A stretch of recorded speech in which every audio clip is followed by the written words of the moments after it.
The year is 2025 and the core deal of the modern global economy just expired. And if you're not watching closely, you're about to see your savings, your income, and your entire way of life unravel live on screen. For 5 decades, every barrel of oil sold worldwide was priced exclusively in US dollars. Every country required dollars to purchase energy.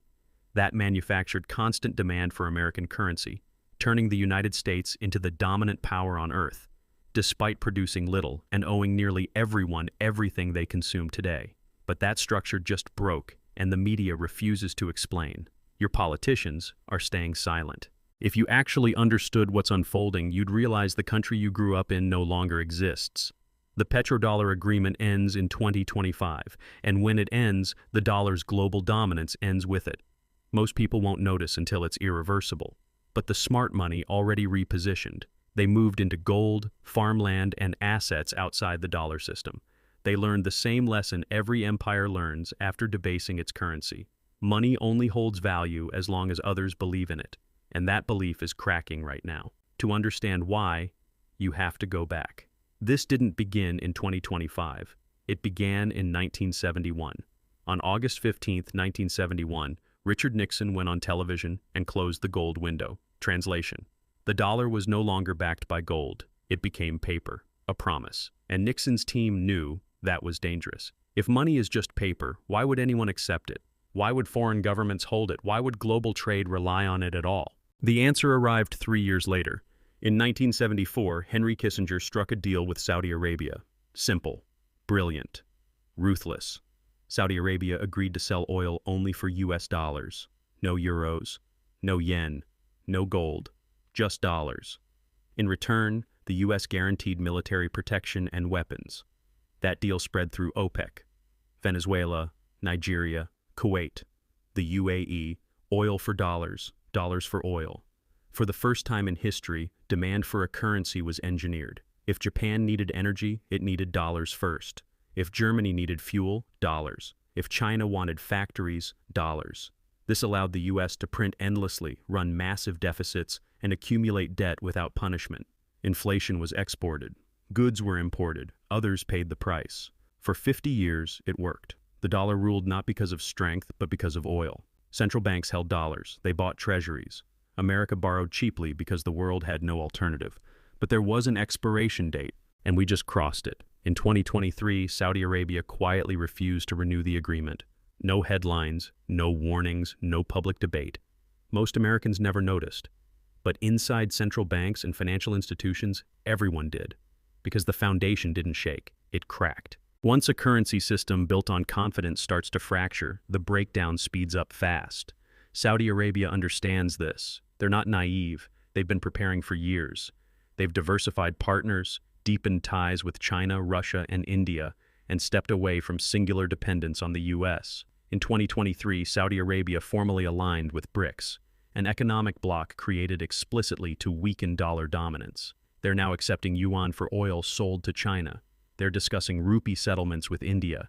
They've floated pricing oil in a basket of currencies, even revisiting gold-linked settlement structures. Every move has the same objective: reduce reliance on the dollar. And this isn't isolated behavior. Look at the numbers. The scale matters. In 2000, roughly 73% of global foreign exchange reserves were held in US dollars. By 2020, that fell to 59%. By 2024, it dropped below 55%. That may sound gradual. It isn't. In reserve currency terms, that's a collapse in progress. Central banks are diversifying away from dollars faster than at any point since World War II. China has cut more than $300 billion in U.S. Treasury holdings since 2021. Russia liquidated nearly all dollar reserves after sanctions and replaced them with gold. India is settling trade directly in rupees. Brazil and Argentina are bypassing the dollar entirely in bilateral trade. Even France, a supposed ally, has been quietly reducing dollar exposure. The illusion is fading. The emperor has no clothes. The dollar is backed by nothing except the belief that others will keep accepting it. And once that belief breaks, value vanishes. This is where it becomes personal. This isn't about geopolitics or central banks anymore. It's about your paycheck, your savings, and your ability to afford food next year. The dollar's strength has never been about productivity or hard work. It was artificial demand created by the petrodollar system. When that demand disappears, the supply of dollars doesn't shrink. Trillions have already been printed. And if the world no longer needs them, they come flooding back home. That's inflation. Not 6%, not 8%. The kind that erases middle-class savings in months. For 50 years, the world absorbed America's inflation. They held dollars, they bought treasuries. Now they're selling, they're diversifying, they're exiting. As those dollars return, purchasing power collapses. Imports spike. Energy, electronics, medicine, clothing, almost everything becomes unaffordable. Savings lose value faster than they can be spent. And here's the part that should unsettle you. The government can't stop it. The Federal Reserve talks about inflation control, but those tools fail when reserve status is lost. Raise rates and the economy collapses under debt. Print money and inflation accelerates while confidence evaporates. There's no winning move. It's checkmate. The people in power know this. That's why they're quiet. Because if the public understood what's happening, panic would finish the job. It's safer to keep people calm, keep them uninformed, and let the damage unfold slowly enough that most never connect the dots until it's irreversible. But the smart money already did, and this is how you know it's real. When the richest and most informed actors on Earth change their behavior, you pay attention. Billionaires are buying farmland. Bill Gates is now the largest private farmland owner in the United States, not because he wants to farm, because land produces food, and food holds value no matter what happens to paper money. Ray Dalio, one of the most successful hedge fund managers in history, has warned about dollar decline for years. He's shifted major allocations into gold and foreign currencies. Warren Buffett, long considered a defender of the dollar, has been quietly diversifying Berkshire Hathaway into foreign assets and commodities. Central banks, the institutions that actually understand currency risk, are buying gold at record levels. Russia, China, India, Turkey, Poland, all accumulating physical gold while reducing dollar exposure. In 2023 alone, central banks purchased more than 1,000 tons of gold, the highest level in decades. Not speculation, preparation. They understand what comes next. When reserve status ends, paper currencies fail. Hard assets don't. Even corporations are hedging. Tesla, MicroStrategy, others. They've moved portions of their cash into alternatives like Bitcoin, not ideology. Distrust. These aren't conspiracy theorists. They're the most sophisticated financial operators on Earth. They're voting with capital, and they're voting against the dollar. Meanwhile, your financial advisor likely tells you to stay fully invested in dollar-denominated bonds and index funds. They're either uninformed or dishonest. Either way, you absorb the loss, because this isn't the end, it's the first domino. Here's the sequence. First, oil producers accept other currencies. That's already happening. China pays in yuan. India settles in rupees. Second, countries holding massive dollar reserves start selling. No one wants to be last. Russia exited fast. China is moving slowly. Others will follow. When they sell, treasury prices fall. Interest rates spike. Third, rising rates make U.S. debt mathematically unsustainable. Debt is already above $36 trillion. Interest payments are nearing $1 trillion annually. Higher rates double or triple that burden. At that point, the only option is printing money to pay the debt. Fourth, printing accelerates inflation. Prices rise. Wages chase prices. Companies raise prices again. The spiral locks in. Fifth, inflation destroys confidence. People look for exits. Foreign currencies, gold, crypto. The flight accelerates. And here's the real danger. A currency crisis triggers a debt crisis. That triggers a banking crisis. That triggers a political crisis. This isn't one failure. It's systemic. When food becomes unaffordable, people riot. When governments can't pay salaries, they collapse. When banks can't meet withdrawals, they shut their doors. The entire social contract depends on economic stability. And economic stability depends on currency confidence. That confidence is breaking right now. Look around. Food prices up more than 25% since 2020. Energy costs surging. Housing unreachable for an entire generation. Wages falling behind. Credit card debt at record highs. These aren't isolated problems. They're symptoms. The dollar is deteriorating, and everything priced in it is showing the damage. This has happened before. Every global reserve currency eventually fails. The Spanish silver dollar dominated world trade in the 1600s. It collapsed. The Dutch guilder ruled the 1700s. It collapsed. The British pound controlled the 1800s and early 1900s. It collapsed. After World War II, Britain was so financially exhausted it couldn't even maintain its empire. In 2 decades, the pound fell from global dominance to a regional currency. The dollar became the reserve in 1944. That puts us at roughly 80 years, longer than most reserve currencies survive. And every single one ended the same way. Overexpansion, endless wars, exploding debt, currency debasement, then loss of confidence. Look around. The wars in Iraq, Afghanistan, Syria, military bases in over 150 countries, trillion-dollar defense budgets while domestic infrastructure decays, 36 trillion in debt that will never be repaid, money printing to cover permanent deficits. Every symptom is present. The diagnosis is simple: terminal decline. But 2025 is different from previous transitions. Before, when one reserve currency fell, another replaced it smoothly. The guilder gave way to the pound gave way to the dollar, there was continuity. This time, there is no successor. The euro is structurally weaker than the dollar. China's yuan is tightly controlled and politically manipulated. No one trusts it. Bitcoin and crypto are too volatile and too small to support global trade. Gold can't function as a daily settlement layer in a digital economy.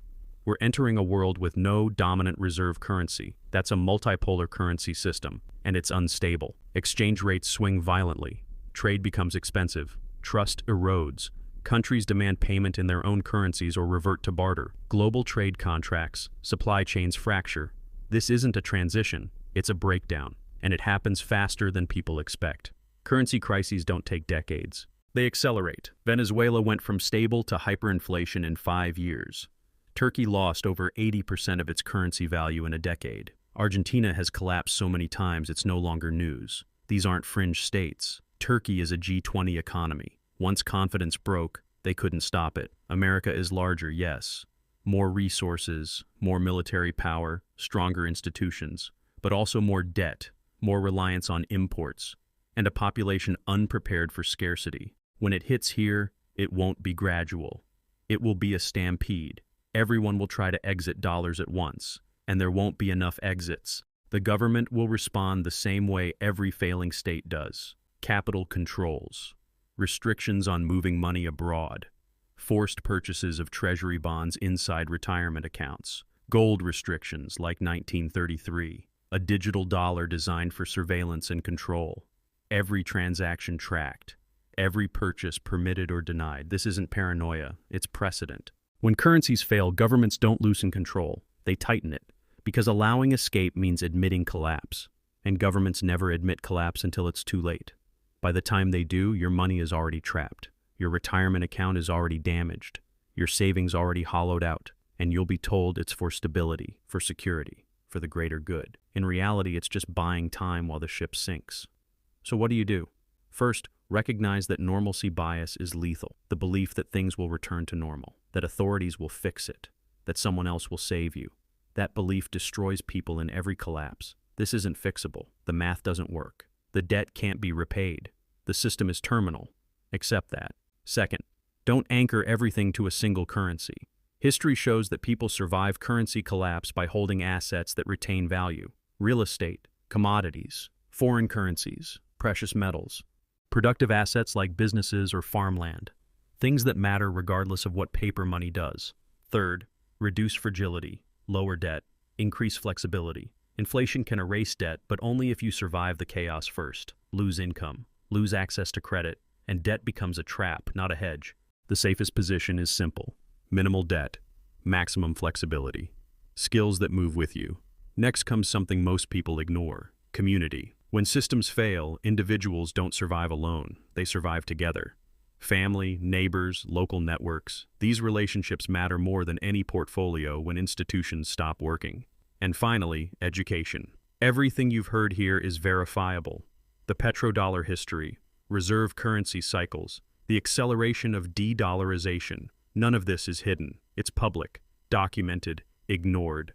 The warnings are clear. What matters is whether you act on them, because the petrodollar was never permanent. It was a temporary arrangement built on power and convenience, not sound economics. For 50 years, it gave America privileges no nation had ever enjoyed. We printed money and the world accepted it as value. We ran endless deficits without consequence. We maintained an empire on borrowed money and borrowed time. But every empire ends. Every currency fails. The pattern never changes. This isn't a new crisis. It's the same one that destroyed Rome, Spain, Britain, and every power that debased its money and believed the party would last forever. The script is finished. We're just watching it unfold. The petrodollar ends in 2025, and with it, the dollar's global dominance. Most people will be blindsided, because no one in power wants to admit what's happening. But you see it now. You recognize the pattern. You understand the timeline. The question was never if, only whether you prepare before it's too late. Currency collapse is one of the most predictable events in economic history. Overextension, debt, money printing, loss of confidence, collapse. The actors change. The technology changes. The sequence never does. The Roman denarius, the Spanish real, the French assignat, the German paper mark, the British pound. Everyone followed the same path. The dollar is not special. It is not exempt. It is simply next. Those who see it coming have a chance. Those who ignore it will relearn the same lesson millions already have. Paper money dies. Hard assets endure. The answers aren't hidden in the future. They're written in the past. The dollar's reign is ending, not by accident, not by bad luck, by mathematical inevitability. The question was never when. It was always now. The petrodollar just died. The foundation cracked. Everything built on it is coming down. Are you ready? Because ready or not, it's already started. If this changed how you see what's coming, subscribe. The answers aren't ahead of us. They're behind us. And I'll show you where to look.